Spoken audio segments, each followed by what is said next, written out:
David Mbareke tebekinga najuna no kujuma bagenzi bo butashohoza sente zo gukora project hamwe no kuremwa kushashura abekitongore cya Chiko bakahendera kanso bagitire mu mutice ya miliyoni 400. Enshonga za Mbareke ziresurwa mu kansheshita milizo bariyanyumwe bazyo kandi restirwa mu report y'akachiko ka executive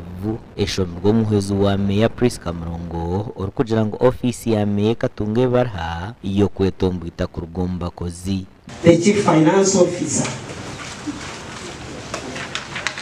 on specific acts of misconduct and misbehavior that include disrespect, threatening violence and fiscal facts, unwarranted delays in processing of payments, sabotage of revenue correction efforts, abuse of accounting officers, warranting cash limits against departmental priorities. Bianso Muhammad Kansara nagira ngo abakozi bagenzi be barohone betombwita kandi mirimo ya kanse basabutagenda kurunji nuko kushabatawunukira kokoro mu mugwe n'ikibuzo cyo kubanza kigira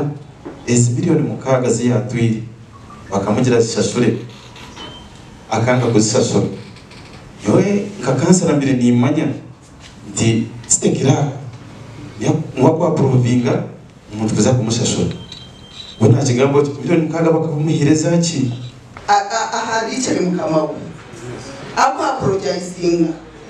kuyaza kwicuza nakora nawe neza regesho zone zamubehwaho kuyaza kuziteka aside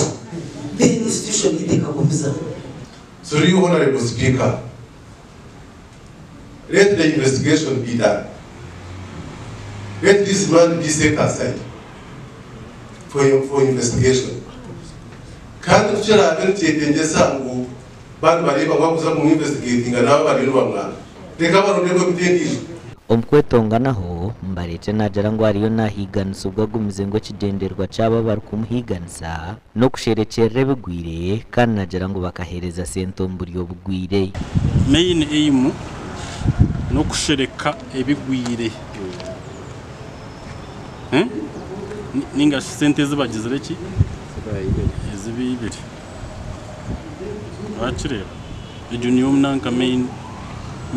nanka ikigenderwa cyo cyo bakwenda kugera ki